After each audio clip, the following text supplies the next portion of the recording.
Yaya makambo le kakana mokili oyo soki ba beteli yo ozomona lokola fiction, lokola makambo ya lokuta, lokola théâtre mais réalité yaya pasi masolo ozali ko beta ezali ko sunga batu, ezali ko aider yo ozala prudent na vie ya kosakana te. Mwana mwasi aboti bana mibale na mobali oyo akufa déjà ça fait 10 ans. 10 ans akufa mais abimi quelque part. Abali mwasi aboti bana mibale atinda mwasi wana akende pa na bango avant mobali akufa nzoka abandaka kotongela papa na bango oyo azali oncle ya muta pesi lisolo ndaku esilaki te ye akufi yaya somo histoire oyo na yebaki te ke ba ivoirien pe balandaka biso ya esalami na Côte d'Ivoire une ivoirienne nde atindi lisolo oyo yango tokosola elongo na bino awa. Mbote na bino bandeko balandi ya radio loko télévision bisika nyos tu bozwami. Merci la confiance pe fidélité. Toujours vous allez continuer couper sa programme Oyo Radio Lokole Masolo. Voilà. Toko na mingi te lelo Afrique du Sud allez ko beta match à rugby alors nous sommes obligés ya ko zo famille na famille na madame na bana to ke la match à rugby. Yango to sala ka mo le ba muketo koti la yo pour na otika la kota la lelo week-end et surtout le week-end to pesa au pétant yo au solo la to vanda en famille. Voilà. Ya lisoza nini tokei bongo na Côte d'Ivoire. Ndeko apesi lisolo azali mwana mwasi ye moko akobete la bino yango, elle va le faire en français mais elle a perdu moins résumé. C'est-à-dire quoi? Ba fanda ikaka boye, ba moni mutuka moko ya luxe ye et qui dit si mwasi moko boye wana village bien sûr. Mutuka luxe boye et qui dit mwasi oyo na village boye ndenge nini.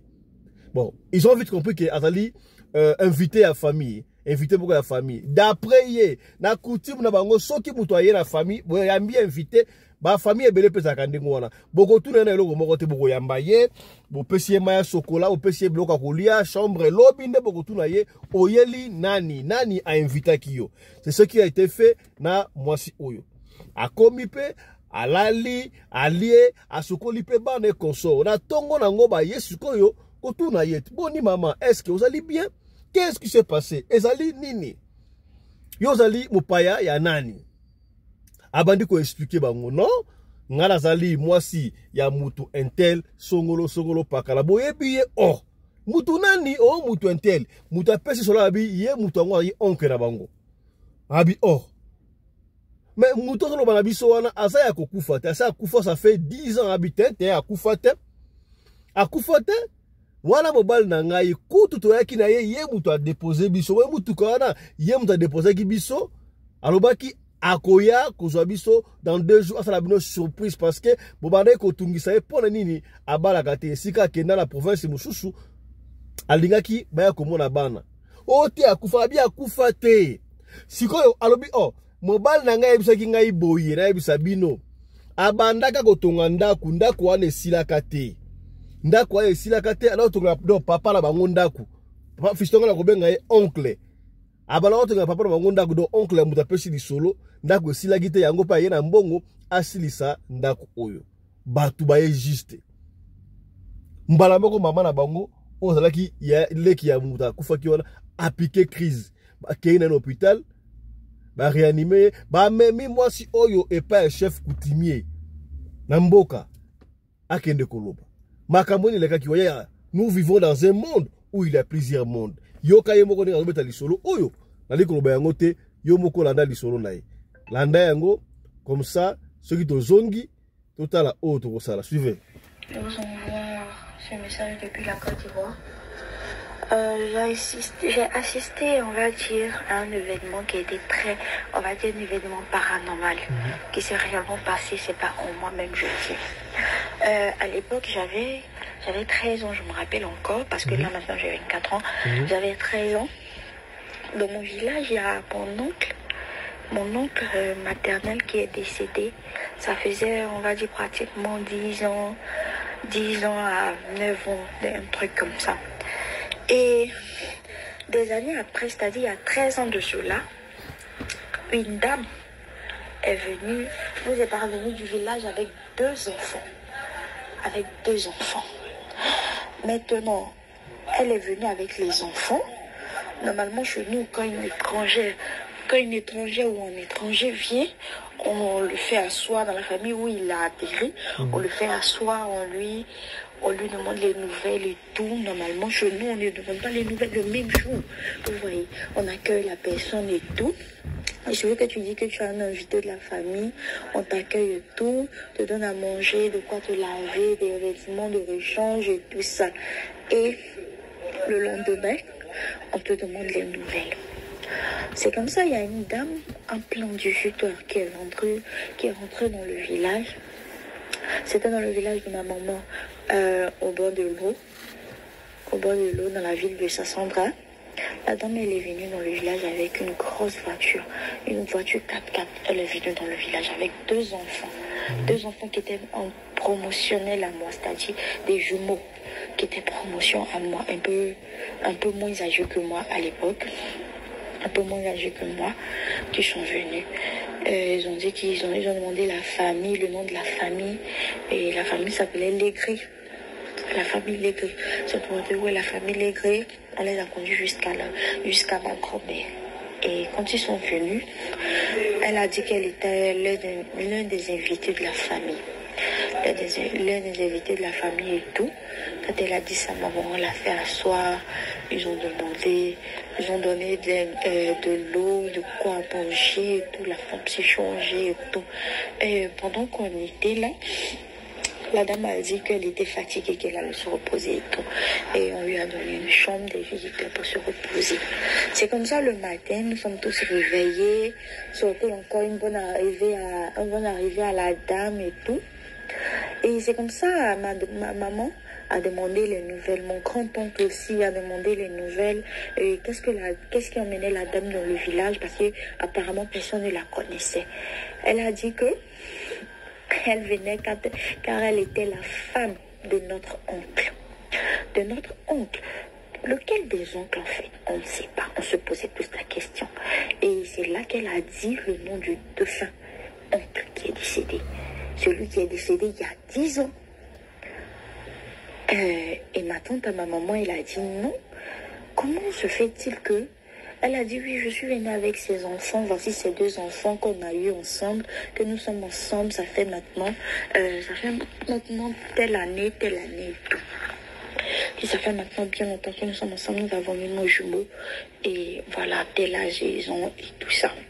Quand elle a parlé, ma maman a dit non, mais c'est pas possible parce que le gars même de qui tu parles, le monsieur même de qui vous parlez là, madame, ce monsieur n'est plus parmi nous. Ça fait de cela ça fait bien des années. Elle dit non. Que ce monsieur-là, moi je vis avec lui. Il n'y a pas moyen que ce monsieur-là soit mort en fait. Il n'y a pas moyen que ce monsieur-là ne soit plus de ce monde parce que voici ses enfants.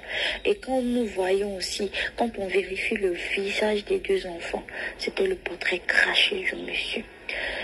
Donc, pour nous donner plus de pistes, parce que nous avons pensé que la dame c'était une menteuse et tout, pour donner plus de pistes, elle a détaillé, c'est-à-dire elle est rentrée dans un certain détail que sur la famille, on fait cacher, elle savait. Sur la famille savait. Voilà.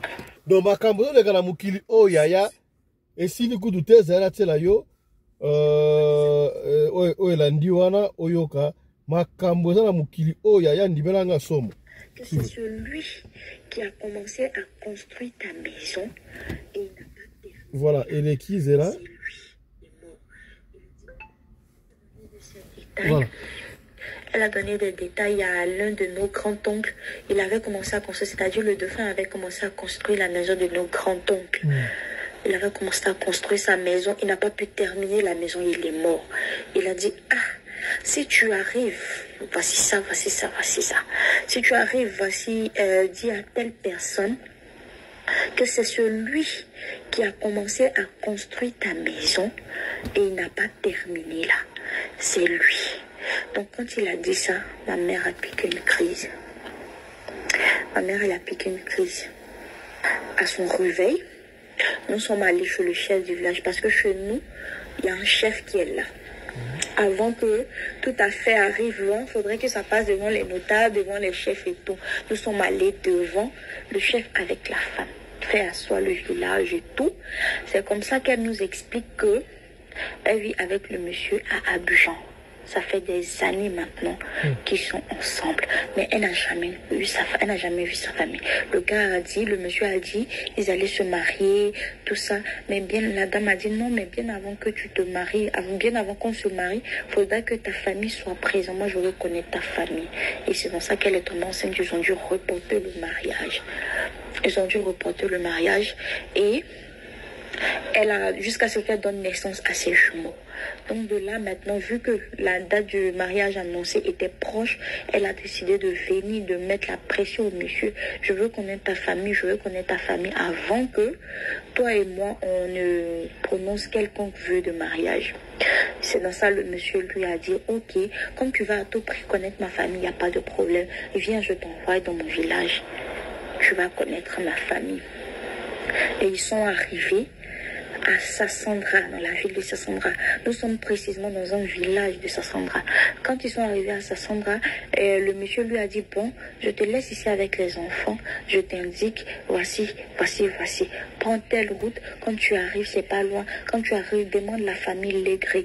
Une fois que tu trouves la famille Légré, tu expliques que tu es la femme de temps. Voici les enfants de telle personne. Dis-leur que tu es la femme de monsieur. Demande à voir mon frère César plutôt. Demande à voir mon frère monsieur César. C'est mon grand frère aîné. Dis à monsieur César, c'est celui qui a commencé à construire ta maison et qui n'a pas terminé. C'est lui. Je suis la femme de ce dernier. Ils vont te croire. Comme ça, elle a pris la route. Et son mari a dit ah mais chérie, tu ne viens pas. Elle a dit non, je dois rencontrer, vu que ça fait des années que je suis quittée ici, je dois avoir des amis d'enfance et tout, des amis de jeunesse et tout ça. Avant de venir, je viendrai avec mes amis au village. Mais par contre, va tisser de bons liens avec ma mère. Et je reviendrai, je vous trouverai là-bas. Comme ça, la femme a pris la route. Et quand elle a fini de raconter son histoire, nous étions tellement stupéfaits. Elle était tellement abasourdie. Elle ne croyait toujours pas que le monsieur en question avec qui elle allait se marier, avec qui elle a eu des enfants, est un homme mort depuis des années.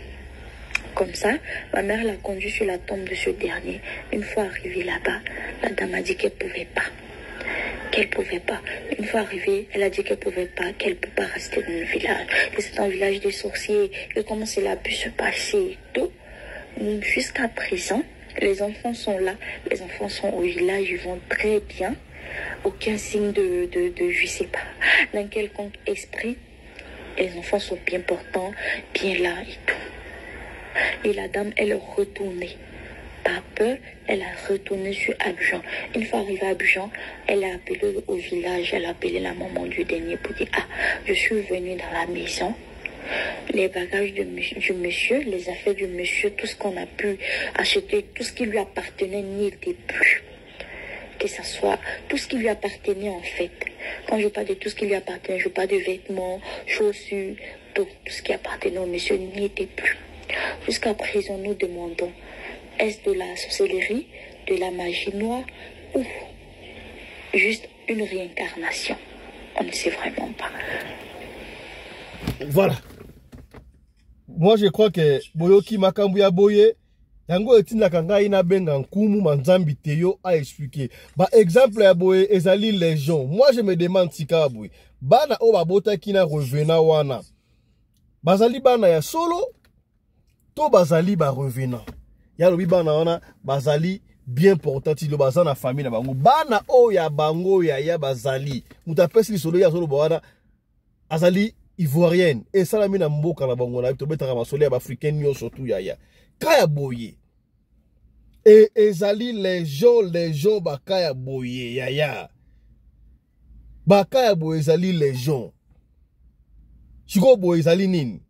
Ezali ya solo to ezali ya lo kuta.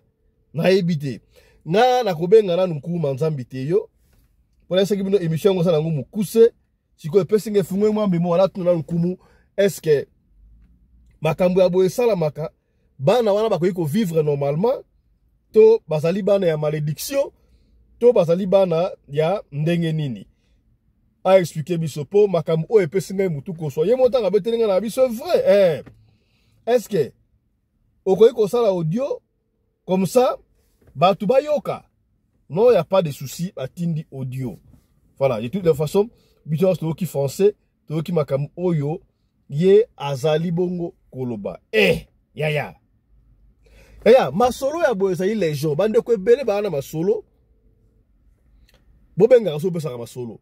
Tikena biso to linga min audio po audio ko sunga to yoka et to reyoka pour na tout ça là quelque chose. Yana ina épingle ko boka avant de continuer. Yaya. To ça là ka angele. Mokili oza ya kobeba. Radio Lokole ezali chaîne commerciale ya n'importe qui a solo li a sali promotion oya ye. Quant à toi, ya kosalaka attention. Bayebisi bino te ke soki muto aleki na Radio Lokole, muta sali boye kaka, il faut bosopana bon tabac. Est-ce que bokomi? Il faut réfléchir avant de faire toute chose. Est-ce que komi?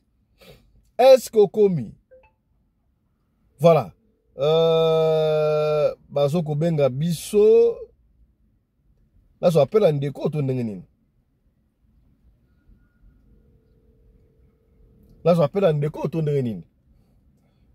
Voilà. On se retrouve juste après la page publicité. Attendez. Voilà. Tous en cours, manza miteo. Les gens tous en cours, manza miteo parce que Lisolo oyo elekelinga ya kosakana te to tuna yeso ki makambo oyo ezaka possible to ezaka impossible muta kufa abota bana na yambi pa na bino nkuma nzambi te yo nkumu mbote na yo mbote na balandi nyonso tozopesa confiance bazopesa Radio Lokole confiance pe bazopesa nkumu te yo manzambi oyo bakoko bapesi puissance na makambo nyonso kati ya kosalisa na pesi balandi nyonso mbote oyo nkatika mfumu kimbangu yani nganga wabeto ya Sindombe yenkwa kuswa wonto mama kimpavita papa nkanza toma beno baonto nzila yambote. Voilà, lelo ezali bokolo ya samedi toyebi ke samedi moi repos mais likambute tobenga kayo soki likambo ezali yango tobenga kayo to expliquer justement nkuba nzambi teo na uti kobeta lisolo moko awa lisolo wana yuti na mboka Côte d'Ivoire ndeko abete lisolo lisolo o esama na famille na bango noko na bango akufa kala ça fait 10 ans bafanda ba boye bona mwasi moko aya mwasi wana ya alobi ono ngai mwasi ya onke na bino utubana onke na bino bango yo bo bana na kinde ono nanto bala ni te to fanda kanda ko panda ba longtemps to koma ki na processus ya mariage sikoyo ngai na lingai ko bala ndengo te sa ko na mona famille na ye yango amemaki nga article na mutuka awo alobi aketa na baninga na ye azali koya bana bino yango yo epesi ngai mutuko so epesi nga na kubanga na lingi yo ata de kumu expliquer biso est-ce que makambo wana ezali normal bana wana bazali bana normal to bazali ba extraterrestre. Ok, merci Ndeko Lokole pour la question tout ninga na ko répondre balandi nyonso bazo pesa nkumu te manzambi confiance pour bazali ntui kuswa baou tout moya mfumu kimbangu elingi koloba boye mwana mwasi wana noko wana bazalaki na misala ya butu disparition et resalami ya noko me bazalaki na lien ya rencontre bango mibale ya kokutana bana wana baza toujours bana oyo baza ya mokili oyo ya biso te toujours bana na baza bana deuxième monde bokomona ta eko déposer bango na famille un certain temps bana na bakobunga ndenge papa bungelaki c'est ça la réponse de Kolokolo. Mais alobi mwasi ya onke na bango ngo asunduela bango bana wana ya kenda bana baza ya kokola atisika bakoli kutu donc ne bakoli wana un jour bakoli baza bana normal te. Allô?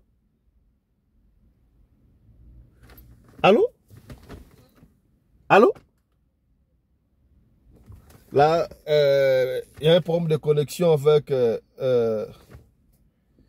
Kumu. Voilà. Il y a un problème de connexion avec un Kumu. Il fait tellement chaud ici.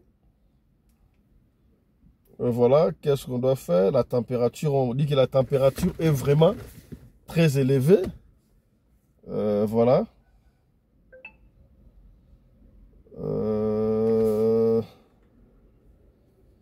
Voilà, qu'est-ce qu'on devrait faire. Voilà, on se retrouve juste après la page publicitaire. Voilà, Kuba Zambiteyo, Kubo Lobby, Bana Wanande Bazali Wana, Bazali Bana normal te, Mendeko Lobby, Bana Wana Tisiko, Bayaki Bana Mike Bakoni, Basaya Kukola. Donc Bana Basa danger pour la famille Wana alors. Bana Wana. Mama wana na yenoko bazalaki kosala musala o ezalaki na banorme te. Bana wana ata bazwi bango un certain bakozala bakose disparaître bango moko bakomona sute po baza bana baza ndeto babenga bango bantumwa donc basi bamona place bawei bakendeke yango ni musala spiritualité photo yebaka ko expliquer mutu kati eloko nini oyo zo expliquer mutu lelo to ko solola makambo ebele en profondeur ya ko yebisa bango nini oyo ba passer basalaka na limite na bango ezalaka na nini de kolokole. C'est ça la réponse. Voilà, kumu ya mboto kota ba nini o ba passer basalaka na lingo sala soma parallélisme batu ebele ba otuna ngai tuna na nkumu azali nganga Nkumu azali chef coutumier, to azali nani. Différence ni entre chef coutumier na Nkumu. Merci ndeko lokole na kopesa confiance ya ba question po ezo utakati pa na moko ezo utakati na balandi o bazo pesa Nkumu confiance pona lelo ekozala débat munene to pesa bango kata numéro ndeko muso alandaka ndeko muso alandi lelo plus 243 89 44 54 885 plus 243 98 17 17 013. Merci ndeko lokole pour la question oyo balandino so bafongola matoi bayoka Nkumu oyo aza guérisseur na bango en plus ntumwa oyo mfumu kimbangu venen siku mudiambu si ya fois kwa merci ya sisa bantekolo sa sisa banankazi sa sisa bandwa tisi wa katika diambu. Lelo différence eza entre chef coutumier Nkumu enganga elingi koloba nini. Lelo mutu musu bapesi ki chef coutumier aza limité po azakaka ki notabilité ya esika wana aumeli bateka mapangu bateka bateri ayebi quelque histoire. Lelo balobi aza chef coutumier. Mon différence ya babengi Nkumu azali ya kosilisa kati okono oyo et ça là qui t'a ébélé mutu akokaki kozwila ngo solution te ya kozwila ngo solution Nkumu elingi kolobani ancêtre o aza asololaka na bawei donc différence yangwana un pasteur aza limité ozwi mutu otie pembeni. Oh mama songolo atele magate aza paralysé asalibo na pesi mbote c'est archifo wana za lukuta ero tozolo bakombo ya Jésus Christ ndeko lokole azalaki mwana oyo lelo mutu moko yebi nzamba azalaka te nzamba mwana na kate mais lelo to bengaka Yesu Kristo azalaki mwana ya nzambe mais azalaki nzambe te ozona ndeko lokole. Très bien. Ok. Il y a la différence entre Nkumu, pasteur, chef coutumier, marabout, magicien, sont des bazaba limités. Dans le musala de la spiritualité. Qu'est-ce que dit Nkumu? Pour les ancêtres, dans la tête, il y a pouvoir, dans la maladie, il y a 4 ans, dans la maladie, il y a 5 ans. Place aux vanda kimia te mbongo vanda kona maboko te eza maladi munene nekolo kole lelo zo mona batu bazoba o pa pasteur na yebisa kiyo eloko na musala o eza ya ba pasteur soki akena nzela ya sacrifice ezalaka oyo mwasi mutu azalaka na haute puissance ya musala ya kozala visibilité lelo komona mutu mususu akende musika te akozwa kaka temps akobala kaka pembeni oyo place ya bato yo te yaka eloko na ndeko lokole te yango na mutu lelo somona pasteur bazoleka na batelevizio bazoleka nini mama osala 10 telemaka te Yesu ndeko lokole lelo mutu musasali 17 ans azwa bokolo moko esale pasi mwana abotama normal akomi na oyepa nkumu asalisi yo nkumu aza différent na pasteur pasteur aza limité lelo nga mona azopesa pasteur mpo akoka kosala popularité nakozwa marteau électronique ya kotia kati na moto banda tosolola yango ebele tokolokole lelo yango moni bato bakolanaki pasteur Denis Lis aza na mabe te atiaki nkombo ya makiona que veut dire makiona eza na bato ebele bazalaki bato ya baradio mama nabiki boye na 17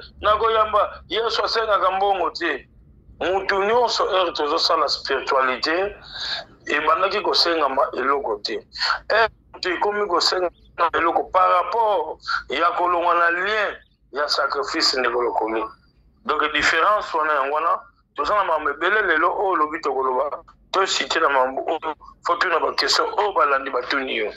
Voilà, il y a une mission court dans Biteyo. Est-ce que pasteur au Baka Rosoa, qui c'est pas la binoana? Bon, moi, que bino peut bo sala mabe. Pasteur, qui c'est pas la bino, au lieu de tanga ba kombo na bango, bo linga otanga ba kombo na bango te pona nini yebsanga. Merci ndekolo kole, lobi question na ko sepla na yo mingi. Oyo topesa dévoilation basé belé. Lelo mibenga ka soit disant aux pasteur. Ozo le ka place songolo. Olobi mama de sanga yi monta ya mbongo oyo. Moni koloba eza batuna batu bazana ba cop oyo bazo sala azo laisser la limota. Na attaqué bango attaqué bango banaki ko benga en privé. Oyebi keleke pasteur ndekolo kole. Yo na koyebi songo en privé. Ce qui faut lina na ko détailler bango na ko détailler. Ya batebele lelo. Bakomi kosala réseau ya kozwa bato mosusu ya bamoto bato mosusu bakumbaka bapusu bato mosusu baza bapesher ya kozwa ye papa yaka kotia yaka na biloko oyo opesa nano otubeli wana se archifo eza mamalukuta eza makamalukuta ndekolokole batiaki terme ya makiona moninga na bango moko alobi makiona pourquoi po amoni baje ekomi koleka mingi eza bacommerce lelo sosanga na ke France na ke Chine na ke Dubai na ke Salabo efinga be bapays na kende kesi na beta yango lisolo te ezobeta yango lisolo eza marketing tokende na banorme ya mosala ndekolokole yango moni ke bato bakozala na bakestion mingi ya kotuna yo toza toujours ya koracontre bango mpo ozala libre plus 243 numéro ya nkumu teyo manzambe nalaka na 2 numéro ya Airtel na ya Orange par rapport ya bisika naza soko mekinga na Orange ozinga ite okobenga na Airtel nekolokole témoignage elekebele mutungisi pe elekebele na ba oyo babiki kati na nzela ya radio lokole kati na nzela ya mfumu teo manzambi yani bavene ngangu yendwenga kwa bankaka mfumu wa beto nganga wa beto mfumu kimbangu plus 243 89 44 54 885 plus 243 98 17 013. Nazo cité directement la réponse au tout le monde de Bokole. Kosunga bango, tosunga bango la bouille. Lelo mutu ayende kolokole, aye kole la pana yo. Kumu tala pasi naza nango ezabwe. Na salisa église, na ko futela na place wana te, na zape na spiritualité te oyo, na ko yeba mabe ya mutu. Osalini ngai naza papa naza na batu oyo pe nazopesa séance salabo bapesi yo révélation ya koyeba kati likamto moto eza boye nga na kosunga yo mais sima ya kopesa mokongo kochange bamondalité mosusu combien de batu yo moni lelo kolatisa mwana mwasi ya bato ye asalaka bese na réseaux sociaux ye asalaka boye ngai mutu na pesa ye nganga ngo apesa ye yo aye ko déposer biloko ngai nkumu te yo pasteur nyonso prophète nyonso oyo aye ko attaquer na temple oyo nga soki abimi seki ngai na kufi wana ba biloko bakende kozwaka toke kozwa biloko ya prophète moko boye toke kozwa biloko ya nganga moko boye toke kozwa biloko nkongwana za ka théâtre ngai anga soko kotu zongo bimate par rapport ya puissance na expérience pasteur moko taza na compétence oyo ngai ya musala. Le pasteur Moutou va comment on peut ça va tomber au kisi. ozopesa ote ngai naza pasteur soko ye pa nanga nakabulaka mbongo nakopesa porte-monnaie magique. C'est archi faux.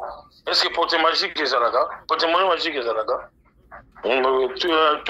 Ok, okuma nzambi te yo na interview moko elekaka awa tosalaka na yo oyebisaka biso soki ndeko na bino aza na hôpital botikaka te bapasteur bakende kosambela mpona na hôpital etungisaki ndeko moko makasi abi papa Fiston tuna nkumu comment est-ce que moto aza na hôpital toyokaka yango ezaka lie moko ya mystique ya mabe esengeli na basambi bakendaka kosambela kuna mpona ndeko ya bino me ye azopekisa biso bapasteur baya kosambela hôpital te mpona nini eloko nini elekaka soki bapasteur baya kosambela kuna utilisation mosusu ezalaka nini soki napesaki bato kopesa bango vision na mayele eza nini lelo mutu ayebisi sango moko te na église ke nazobela aza na ye kimia bandimi baye paster aye kosambela kozonga na bango moto akufi eloko oyo eza na sacrifice eza directement ezalaka ame ya mutu yango ezalaka direct lelo nkumu ayebisi yo fo tosomba ngombe fo tosomba taba fo tosomba soso ezalaka mutu te lelo mutu mosu akotuna te eza kaka makila non par rapport ya capacité ya mutu ya mosala kati oyo azosala lelo bato baza na expérience wana ebele bakina basambela bango babika te ezalaka toujours baje ya bango moko bapasteur mpo eloko oyo eza lelo na commission na niveau oyo ozoluka ezalaka toujours eza ame par rapport ya mutu oyo aye lelo oyo bato oza po baporte-monnaie magique ezalaka te pourkui ndeko lokole omoni mbongo ngai nkumu nakopesa yo mbongo monta nyonso olingi pourkui moni lelo banda tobotami ti tokomi na baage ya boye oza na badepense moko eza ebele mbongo mpozwa yango foza na lien oyo lekeli deja na mbongo tokozwa lien wana atapa tata mwasi atapa noko atapa mama kulutu yo ozoluka mbongo ndenge bobotami na libota ndenge boza na famille oza na mutu moko oyo azalaki na affaire économique te ya koyeba kogere mbongo ya koyeba soki ozalaki na mbongo mbongo esili yo c'est normal ya kozongisela yo mbongo wana bato bazwa balia yo mbongo bafutaka te ngai naza na capacité ya kosala mosala moto wana remettre yo mbongo yo kosenga te na kotinda bancetre yango tobengaka bankumu nkumu aza partout par rapport ya koyeba kati ya bokono nini eza na motu lelo bato ebele ndeko lokole bakena bahôpitaux bazozana baproblème ya sida tozalaka na 2 sorte ya sida oyo ozwi na nzela ya mobali na sida oyo eza ya kobwakela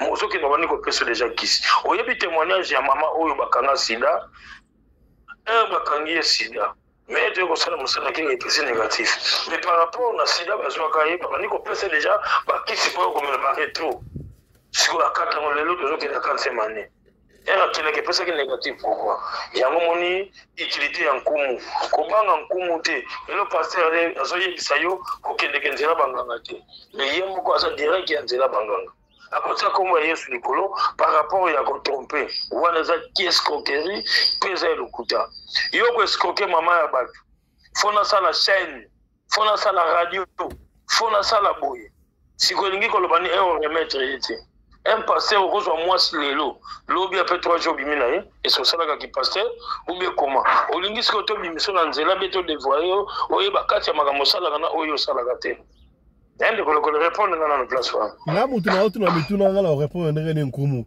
nalingi oyebisa biso mpo na nini olingi te bapasteur bakende kosambela na église soki mutu aza malade orépondre biso par rapport soki bazokende bakendeke kozwaka toujours baame bakokende bake kosambela moto aza na bazwi ame ya moto aza voisin oyo basambelaki lelo akufi lelo te me wana akufi lelo par rapport ya nini ya komata octave ya puissance lelo nayebisaki bino eloko eleki cher mpo ozwa bacontrat oyo eza ntina bato baza misika ezalaka mwasi lelo motu moko akumisaka mwasi en public azalaka te moto azokumisa mwasi en public aza deja na piège oyo atie ye azalaka na ta ya moke soko lani mutu nyonso akumisa mwasi apekeleke tan asalaka 6 mois te akozonga na retour mpe akobala 6 mois ekoka te akolobaki nazokoka te vi na banda kobima libala mpe mwasi anga kozala kaka aux environs ya entourage ya mwasi oyo azalaki na ye voilà groupe nzambi te yo tokomela biso na suka totiki oyo bakaka mili suka explike biso makambo maladi oyo obikisaka ezala mpe mot de la fin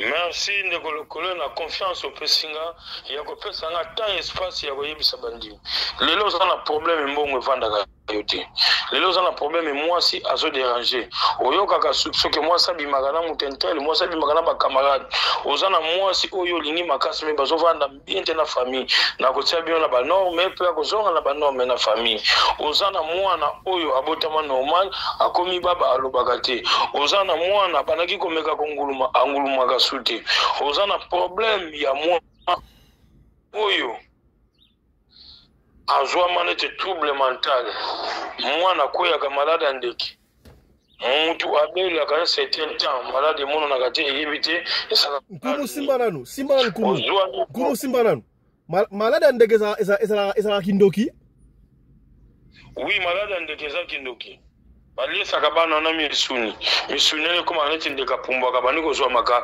vertige soka moni image mokoleki eza kindoki OK non c'est ça aujourd'hui problème il y a paralysie lomboko ya gauche lokolo ya droite ni na kozongso na banorme ozana besoin ya ko maintenir poste na yo ya musala titan yo moko sengi pension na ko salela yo ozana problème au côté sa demande na ba faire au salaka ya kana quelque part ba peso finance oza architecte oza na boye place osala boye oza na société au fongola oza na besoin ko sala nini eza bloqué entre na gouvernement na finance na société na industriel na ko sala lo musala wana na pesi balandinyo so mbote na banza to uti bisika to uti oya zana question akobenga nkumu kobenga nkumu elingi koloba te kumu apesa yo kisi kumu ako ede yo na makambo oyo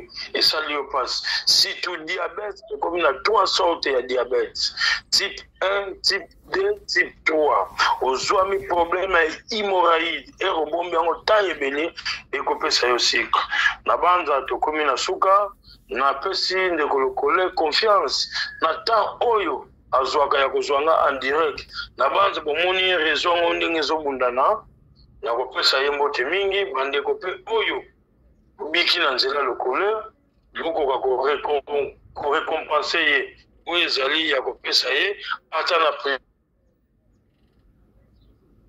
nazwaki semaine ba ya kopema nazalaki na déplacement na ye mutu nyonso mosala eza bloqué mosala na nécessité nkumu azongi na kodéplacer ti les 3 c'est le temps ya korappeler ya kosalisa musala oyo esali opase na pesi radio lokole mbote radio internationale.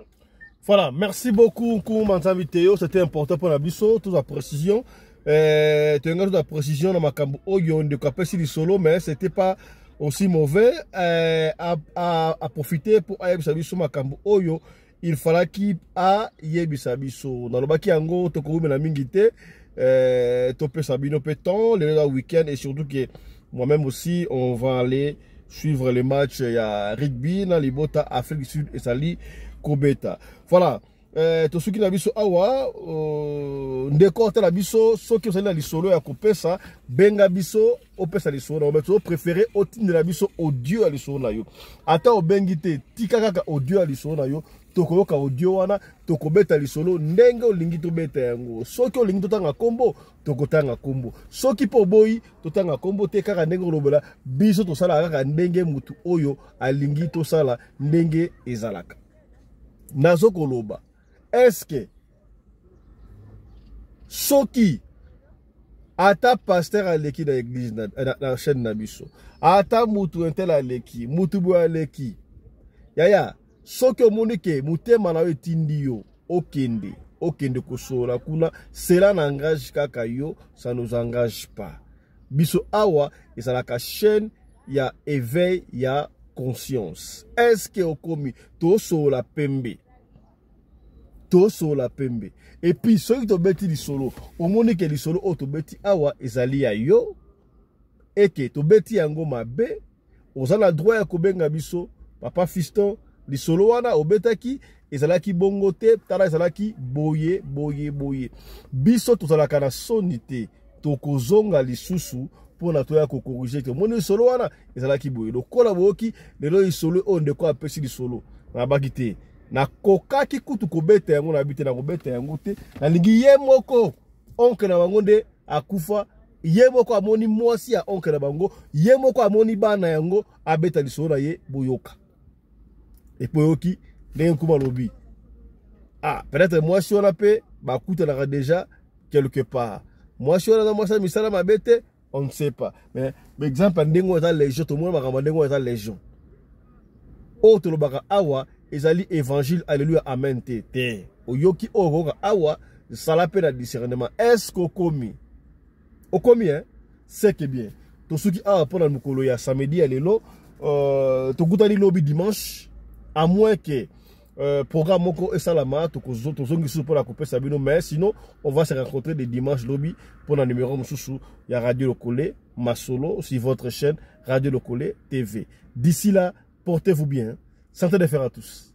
Chap chap et tchara.